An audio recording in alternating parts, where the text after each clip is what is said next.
नमस्कार, मी विजया डोळे आदिनाथ ज्योतिष चॅनल आपलं सहर्ष स्वागत करत आहे. आपण मागच्या भागामध्ये कृष्णमूर्ती पद्धतीची विचारधारा, साधारण कृष्णमूर्ती पद्धती कशी आहे किंवा पारंपरिक आणि कृष्णमूर्ती हे थोडासा फरक आहे, तो काय आहे एक्झॅक्टली हे आपण मागच्या याच्यात पाहिलं. आता आपण कृष्णमूर्ती पद्धतीत जास्त डिटेल सगळा अभ्यासणार आहोत. त्याला त्याचे कार्येश ग्रह असतील, त्याची प्रतवारी म्हणजे क्रमवारी, तो कोणत्या क्रमाने बलवान आहे, पहिल्या सगळ्यात बलवान कुठे, त्याच्यानंतरचा नंबर 2, नंबर 3, नंबर 4 अशा पद्धतीने आपण त्याची प्रतवारी आज बघणार आहोत.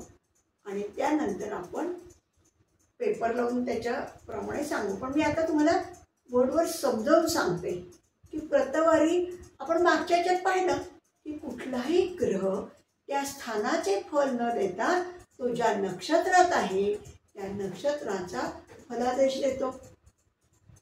आपण पाहिलं होतं की शनी चतुर्थात आहे, शनी समजा मंगळाच्या नक्षत्रात आहे, मंगळ जिथे आहे तिथे त्या स्थानाचा आणि त्याच्या 2 राशी जिथे पडले आहेत त्या 3 स्थानाचा जो कार्येश होतो. शनी सर्वात प्रथम त्याचं फळ देतो, नक्षत्राचं स्वामीचं, आणि मग स्वतःचं फळ देतो. हे आपण मागच्या याच्यात पाहिलं होतं. आता ही कसे कसे फलादेशाचा क्रमवार आहे हे मी तुम्हाला जरा समजावून सांगते, मग आपण पेपरला घेऊ. आपण कुंडलीचा नकाशा काढलेला आहे. आता आपण रँडमली भावामध्ये राशी मांडून घेतल्यात.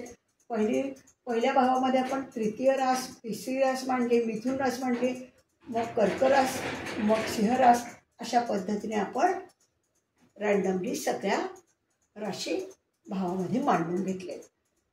आता आपण ह्याचा क्रमवार बघणार. आता कुठलेही ग्रह कुठेही लिहून बघूयात आपण, आपल्याला कसं जमतंय ते. आता समजा हा शनी आपण इथे लिहिलाय, इथे मंगळ लिहिलाय,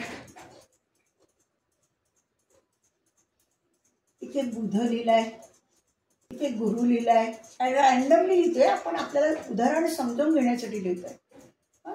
इथे शुक्र लिहिलाय,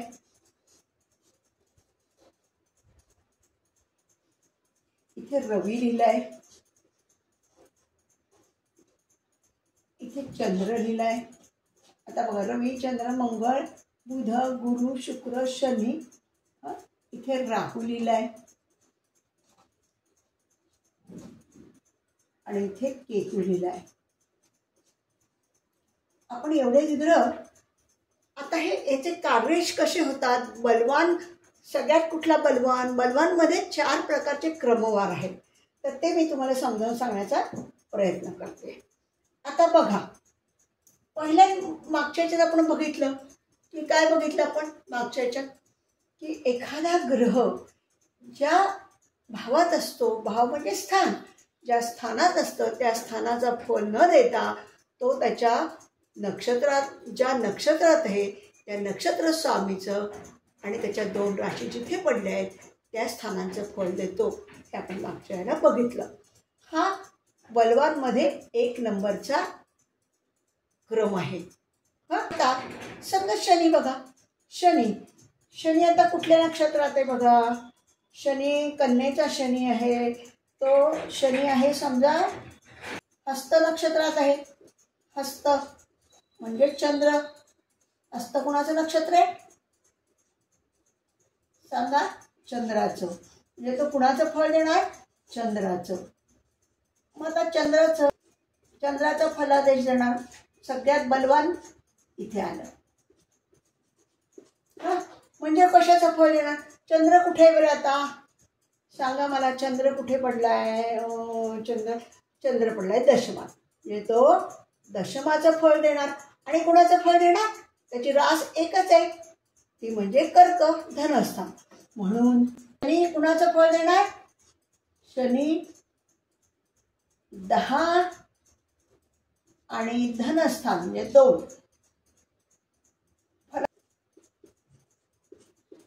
हा पहिल्या नंबरचा क्रम झाला. सगळ्यात बघताना आपण क्रम बघताना त्यात जर ग्रह कुठला असेल तर तो ग्रह कुठल्या नक्षत्रात आहे, त्याचे स्वामी, त्याचा स्वामी कुठे, नक्षत्र स्वामी आणि त्याच्या राशी कुठे आहे त्यानुसार तो फल देणार. हा क्रमवार बलवान क्रमवारमध्ये 1 आला. आता दुसरा बलवान कुठला आहे तर भावेशात कुठला ग्रह आहे का. आता हे चतुर्थ भावावरून आपण बघतोय की नाही. मग चतुर्थ भावात ग्रह आहे का कुठला, तो आहे. कुठला ग्रह आहे, शनी. मग आता तो काय करणार, नंबर 2चं शनी फळ देणार. शनी स्वतःचं फळ देणार. मग आता शनी कुठलं फळ देणार बरं सांगा. शनी नंबर 2 शनी चतुर्थाचं फळ देणार आणि त्याच्या 2 राशी कुठे आहेत त्याचं फळ देणार. म्हणजे 4चं देणार, 8चं देणार आणि 9 10वी रास ना, म्हणजे मकर आणि कुंभ. शनीच्या 2 राशी कुठल्या, मकर कुंभ. म्हणून शनी 4 10 8 आणि 9 या भावांचा कार्य झाला. हा बलवान नंबर 2. आता बलवान नंबर 3. बलवान नंबर 3. आता समजा हा भावेश काय आहे, भावेश कोण आहे, हा 6 रास आहे. भावेशाची रास कुठली आहे, भावेश आहे बुध. 6वी रास म्हणजे कन्या, बुध आला. मग बुधाच्या नक्षत्रातले ग्रह कोणते, आता बुध कुठल्या नक्षत्रात आहे बरं, पुनर्वसू. समजा बुध, आता आपण तिसरा बघतोय बरं का. भावेशात कुठला ग्रह आहे, भावेश बरं का. भावेश कोण आहे, भावेश म्हणजे ही 6वी रास आली भावेशात. भावेशात कन्या म्हणजे बुध. मग आता बुध कोणत्या नक्षत्रात आहे बरं, पुनर्वसूत आहे. आपण रॅन्डमली घेतोय पुनर्वसू नक्षत्रात. पुनर्वसू नक्षत्र कोणाचं, गुरुचं नक्षत्र. गुरुचं नक्षत्र. मग आता बुध कोणाचं फळ देईल सांगा. गुरु म्हणजे पंचम आणि गुरुची रास कुठे गेली, सप्तम आणि दशम. 5 7 आणि 10 याचं फळ देईल, याचे फलादेश देईल. बघा भावेश कोण आहे, बुध. 6वी रास बुधाची आली. त्याच्या नक्षत्रातल्या ग्रहांचं फळ त्याने दिले. नक्षत्राचं नक्षत्र बुधाचं, याच्यात बुध हा कोणाच्या नक्षत्रात, पुनर्वसू. मग पुनर्वसू म्हणजे गुरु कुठं पडलाय, पंचम भावात आहे. म्हणून 5 त्याच्या राशी जाऊन कोणत्या, धनु आणि मीन. म्हणून तो कुणाचं फळ देईल, गुरु म्हणजे पंचम भाव, सप्तम भाव आणि दशम भाव. आलं का लक्षात. म्हणून आपण 5 7 10 लिहिलं. त्याच्यानंतर चौथा काय आहे, भावेश ग्रह. आता भावेश ग्रह चौथी आणि बघा क्रमवार मध्ये चौथा. भावेश कोण आहे, भावेश म्हणजे बुध आला. मग भावेश ग्रह. आता बुध, भावेश कोण आहे, बुध आहे. भावेश बुध कुठे आहे, भावेश बुध. म्हणून 1 पहिल्या स्थान बुध, म्हणून बुधाची रास मिथुन, म्हणून ते पण म्हणजे 1च आलं. आणि 4 चौथ्या स्थानात पण कन्या आहे ना, म्हणून भावेश बुध. भावेश बुध म्हणून तो 1 आणि 4चं फळ देणार. आणि मग 5वं कोणतं असतं, युती आणि दृष्टी. आपण दृष्टी शिकलोय बघा. गुरुला कितवी दृष्टी असते, 5 आणि 7वी दृष्टी सगळ्याच ग्रहांना असते. पण 5 7 आणि 9 हो की नाही. मंगळाला कुठली असते, 4 आणि 8. 7वी दृष्टी सगळ्यांनाच असते, म्हणजे 4 7 8. रवीला आणि चंद्राला मात्र एकच दृष्टी, 7वी दृष्टी. शनीला मात्र 3 7 आणि 10 अशा ह्या दृष्टी आपल्याला माहीत आहेत. मग शेवटचा 5वा आकडा काय आहे, युती व दृष्टी. युती म्हणजे आता समजा युती कसं, गुरु आणि केतू एकाच ह्याच्यात आहेत, किती अंशात आहेत. युती सुद्धा काही वेळेला आपण 5 अंशावर धरतो, काही वेळेला 3 अंशावर धरतो. हे किती अंशात आहेत ते बघून, हे जर जवळ असतील 2 अंशातच आहेत, तर मग 5वा हे काय, तर ते युतीप्रमाणे देतो. गुरु आणि केतू याची युती आहे, तर त्याच्यानुसार देतो. हां, असं आपण हे बलवान प्रतवारी कशी असते, पहिल्यात नंबर, सगळ्यात पहिल्यांदा कुणाचा क्रमांक, दुसरा कुठला, तिसरा कुठला, हे सगळं आपण पाहिलेलं आहे. पहिल्यांदा काय, ज्या भावात जो ग्रह असतो तो ग्रह ज्या नक्षत्र असेल त्याचा नक्षत्र स्वामी आणि त्याच्या 2 राशी हा बलवान. त्याच्या खाली ज्या भावात जो जर ग्रह असेल तर तो ग्रह जिथे पण आहे तो आणि त्याच्या 2 राशी. तिसरा कुठला बलवान, की भावेश. हा जो भावेश आहे त्याच्यात जो ग्रह आहे मग त्याच्या तो ज्या नक्षत्रात आहे त्यांच्या 2 राशी. हा बुध कोणाच्या नक्षत्रात आहे, त्याचा कोण आहे, भावेश. चतुर्थाचा भावेश कोण आहे, बुध आहे.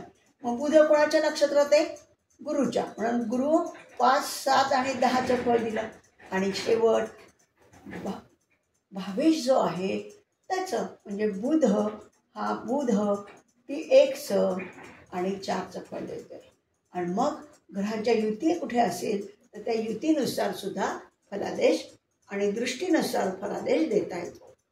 हां, हे आज आपण नवीन अभ्यासलं. म्हणजे क्रमवार कसा आहे, बलवान कोणता, नंबर 1चा, नंबर 2चा, अशा पद्धतीने बलवान जास्तीत जास्त कुठला आहे फलादेश देताना आपण हे सगळं बघावं लागतं.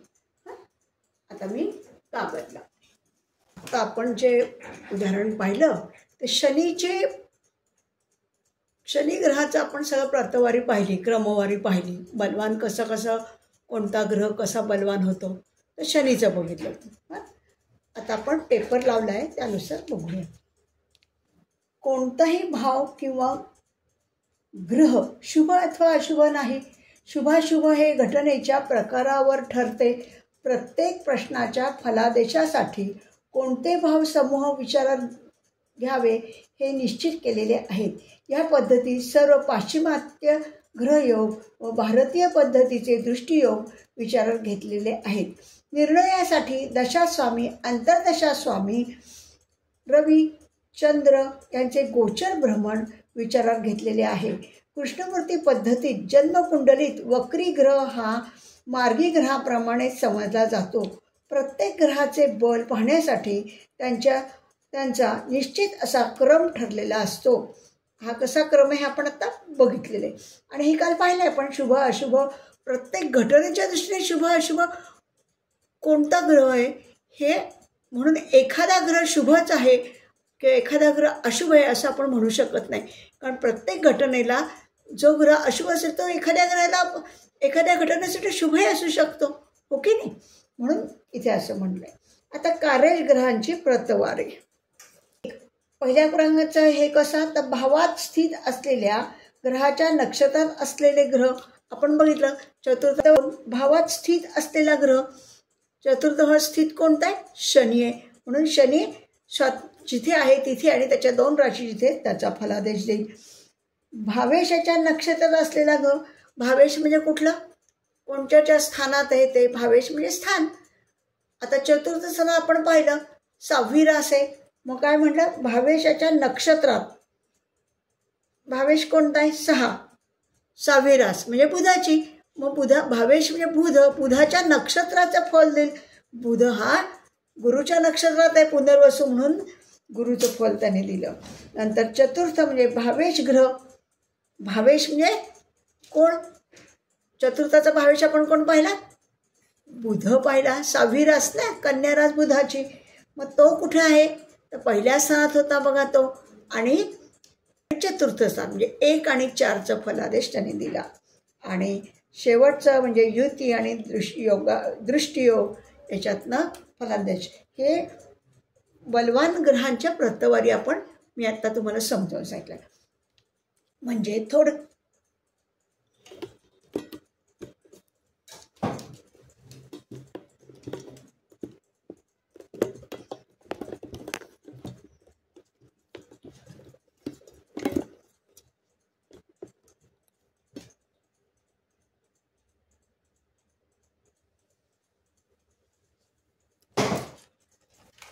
थोडक्यात माहिती. 1. घटना घडेल की नाही हे त्या घटनेचा विचार ज्या मुख्य भावावरून करतात त्या भावाचा सब हा त्या घटनेसाठी विचारात घेण्यात येणारा मुख्य भाव व त्या संबंधित पूरक भाव समूहापैकी कोणत्याही एका भावाचा कार्यश असेल तर घटना घडेल. कार्यशाची निवड ही कृष्णमूर्ती पद्धतीच्या नियमांना धरून प्रतवारीनुसार करावी. म्हणजे भावात स्थित ग्रहाच्या नक्षत्रात असलेले ग्रह हे प्रथम प्रतीचे व भावात स्थित असलेले ग्रह हे द्वितीय प्रतीचे आणि भावेशाच्या नक्षत्रातील ग्रह तृतीय प्रतीचे व भावेश ग्रह चतुर्थ प्रतीचा असतो. पहिल्या दुसऱ्या तिसऱ्या प्रतीचे ग्रह नसल्यास भावेश हा विचाराधीन बाबीचा कार्यश होतो. जन्मकुंडलीमध्ये वक्री ग्रहाचा विचार करत नाहीत. प्रश्नकुंडलीत मात्र वक्री ग्रहाचा विचार करणे आवश्यक असते. मार्गी ग्रह अपेक्षित फले देतात, पण असेही असू शकते की विचाराधीन भावाचा सब किंवा त्याचा नक्षत्र स्वामी किंवा उपनक्षत्र स्वामी हे वक्री असतात, परंतु भावाचा सब हा विचाराधीन घटनेचा कार्यश असतो. अशा परिस्थितीत सुद्धा नकार मिळणार नाही, फक्त घटना घडण्यास विलंब होईल. 4. प्रत्येक भावावरून अनेक घटनांचा विचार होत असतो, त्यामुळे विचाराधीन घटनेचा नैसर्गिक कारक ग्रह विचारात घ्यावा लागतो. विचाराधीन भावाचा सब आणि मुख्यतः त्याचा नक्षत्र स्वामी हा जर नैसर्गिक कारक ग्रहाबरोबर संबंधित असेल तर घटना घडते. आता कारक ग्रह उदाहरणार्थ संततीचा कारक ग्रह गुरु आहे, प्रवासाचा कारक ग्रह बुध आहे, भूमीचा कारक ग्रह मंगळ आहे, वाहनाचा व विवाहाचा कारक ग्रह शुक्र.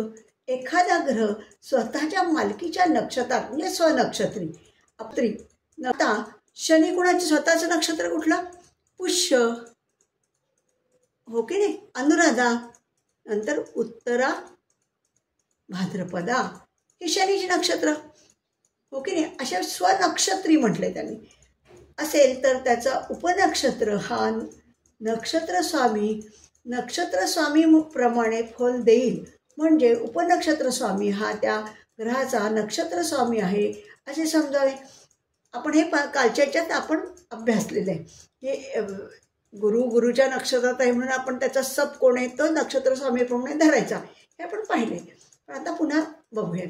उदाहरणार्थ शनी हा शनीच्याच मालकीच्या म्हणजे पुष्य, अनुराधा व उत्तरा भाद्रपदा यापैकी एका नक्षत्रात असेल व गुरु त्याचा सब असेल तर तो गुरु ह्या नक्षत्र स्वामीप्रमाणे फल देईल, हे आपण पाहिलं आहे.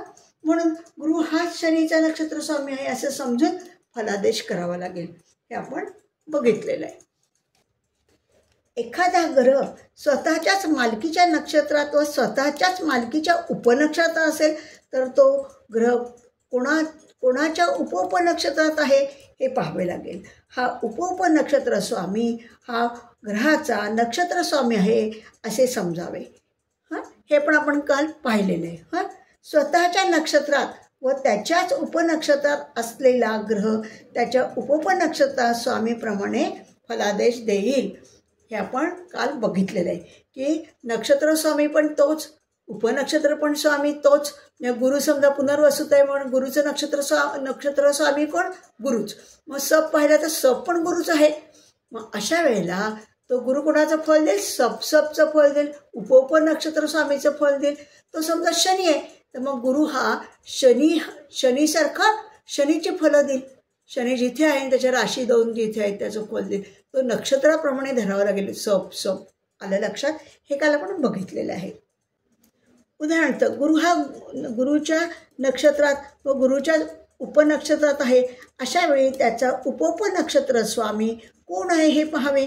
समजा गुरु हा शुक्राच्या सबमध्ये आहे तेव्हा गुरु हा शुक्राच्या नक्षत्रात आहे असे समजावे.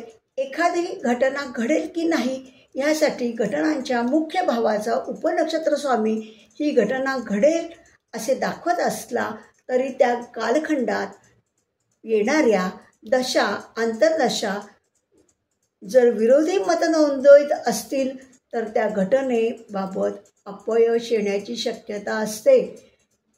एखाद्या भावाचा एकच ग्रह कार्यश असेल तर त्या ग्रहाच्या उपनक्षत्रात असलेला ग्रह त्या भावाचा बलवान कार्यश होतो. किंवा भावात व भावाधिपतीच्या नक्षत्रात कोणताही ग्रह नसल्यास राशी स्वामी एकुलता एक कार्यश होत असेल तर भावाधिपतीच्या उपनक्षत्रात जो ग्रह असेल तो बलवान कार्यश होईल. जेव्हा एखाद्या भावात कोणताही ग्रह नसतो तेव्हा त्या भावाचा भावेश हा त्या भावाचा कार्यश होतो. तसेच या भावेशांच्या नक्षत्रात जेव्हा एखाद्या भावात कोणताही ग्रह नसतो तेव्हा त्या भावाचा भावेश हा त्या भावाचा कार्यश होतो.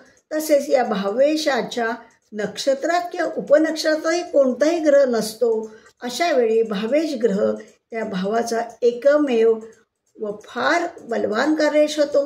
म्हणून तो भाव ज्या भावाच्या व्ययस्थानी असेल त्या भावाचे मिळणारे प्रमुख फल त्या भावेश ग्रहाच्या दशा किंवा अंतर्दशात मिळणार नाही. उदाहरणार्थ विवाह संबंधाचा प्रश्न आहे. दशा स्वामी बुध आहे, तो षष्ठाचा स्वामी आहे. षष्ठात कोणताही ग्रह नाही. बघा हां, बुधाच्या नक्षत्रात किंवा बुधाच्या उपनक्षत्रात पण कोणताही ग्रह नाही. त्यामुळे बुध हा ग्रह षष्ठाचा एकमेव कार्यश झाला. हां, फारच बलवान कार्यश होईल. षष्ठ स्थान हे सप्तमाचे व्ययस्थान आहे. त्यामुळे सप्तम भावाचे मिळणारे प्रमुख फल म्हणजे विवाह होय. ते बुधाच्या दशा व अंतर्दशेत मिळणार नाही. कारण कोणत्याही ग्रहाचा सब हा 1, 2, 3, 6, 10, 11 या भावांचा मालक असेल तर तो ग्रह जातकाला चांगलीच फले देईल. हां, पण त्याच्या पत्नीला, मुलांना, नातेवाईकांना कदाचित तो वाईट फल देऊ शकतो, पण त्याला मात्र चांगलीच फले मिळतील. आलं लक्षात? आता आपण बलवान ग्रह कुठले कुठले होतात त्याची क्रमवारी काय हे पाहिलं. तेच त्या आपण पेपरमधून सगळं वाचलेलं आहे. तर त्याच्यात एक विरोधी भाव तुम्हाला आलेला आहे. तर तो विरोधी भाव म्हणजे काय एक्झॅक्टली तेही आपण बघितलं आहे. पण तरी मी एकदा ह्या आपल्या आधीचा चार्ट आहे त्याच्यावर म्हणजे कुंडलीचा चार्ट आहे त्याच्यावर दाखवते. आता समजा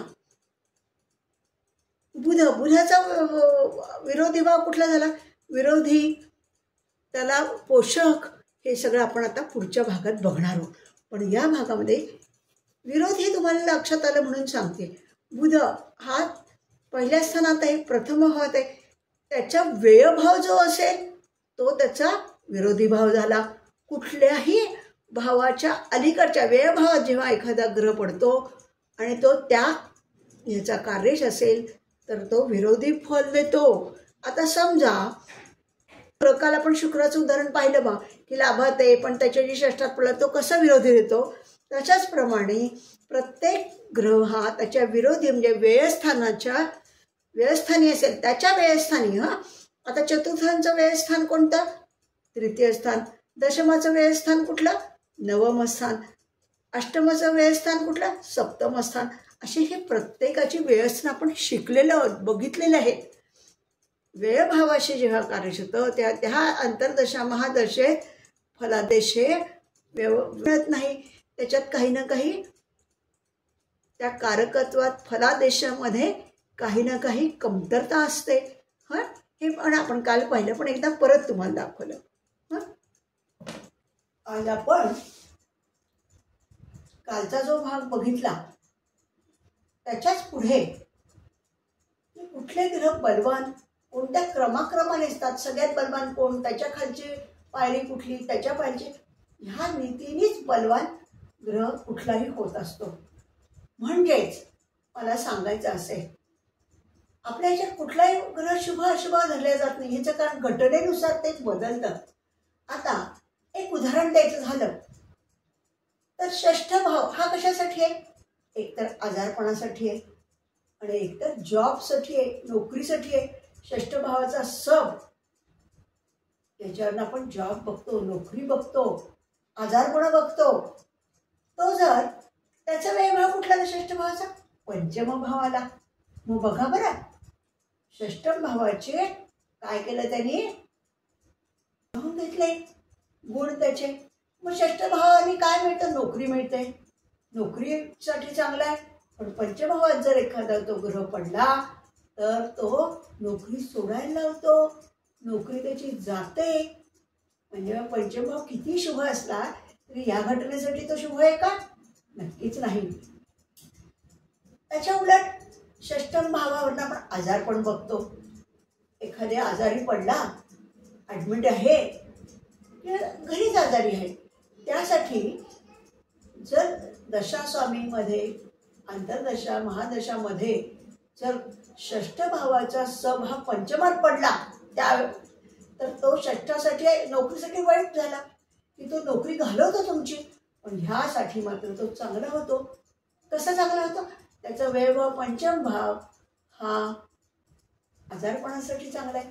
जेव्हा 5 आणि 11 पण असतं तेव्हा जातकाला किंवा जो ॲडमिट असतो त्याला डिस्चार्ज मिळतो. म्हणजे त्या आजारातून त्याला मुक्तता मिळते. म्हणजे बघा बरं, पंचम भाव एका घटनेने वाईट झाला तर एका घटनेसाठी तो चांगला झाला का नाही? म्हणून कुठलाही भाव आपण चांगला किंवा वाईट असं म्हणत नाही. त्याचं कारण हे षष्ठ भावावरनं 2 गोष्टी बघतात, नोकरी आणि आजारपण. आजारपणासाठी पंचम भाव पॉझिटिव्ह झाला तर नोकरीसाठी नोकरी घालवतो म्हणून तो निगेटिव्ह झाला. म्हणजे पंचम भाव संपूर्णतः शुभ म्हणता येईल का? अजिबात नाही. अशुभ म्हणता येईल का? नाही. म्हणजे ते घटनेनुसार ठरतं. प्रत्येक ग्रह किंवा प्रत्येक भाव हा घटनेनुसार पॉझिटिव्ह आहे का निगेटिव्ह ठरतं. त्याचं मी तुम्हाला उत्तम उदाहरण दिलं. आलं लक्षात? विरोधी भाव आणि ह्याचे भाव, संलग्न भाव आपण म्हणतो की एखाद्या घटनेला पोषक आणि पोषक नसलेले हे सुद्धा आपण स्थानं पाहणार आहोत, ग्रह पाहणार आहोत. ओके नाही? ते आपण पुढच्या ह्याच्यात बघूया. आज आपण काय शिकलो? क्रमवारी, बलवान ग्रहांची क्रमवारी शिकलो की कोणता क्रम आणि बल कुठलं, दुसरा कुठला क्रमवार, तिसरा कुठला, असे 5 क्रम आपण शिकलो. आणि मागच्या ह्याच्यात आपण काय पाहिलं बरं? तर संपूर्ण कृष्णमूर्ती पद्धतीचा विचार केला. त्याच्यात आणि पारंपरिकमध्ये थोडा फरक कसा आहे हे आपण पाहिलं. आता पुढच्या ह्याच्यामध्ये आपण काय बघणार आहे? कुठल्या घटनेसाठी कुठला समूह पॉझिटिव्ह आहे आणि कुठल्या घटनेसाठी कुठला विरोधी भाव आहे हे आपण पुढच्या ह्याच्यात बघणार आहोत. तर आपण आज हा भाग इथेच संपवतो आहे आणि पुढच्या भागात आपण लवकरच भेटू. सगळ्यांनी लाईक आणि सबस्क्राईब केलं असेल याची मला पूर्ण खात्री आहे. धन्यवाद.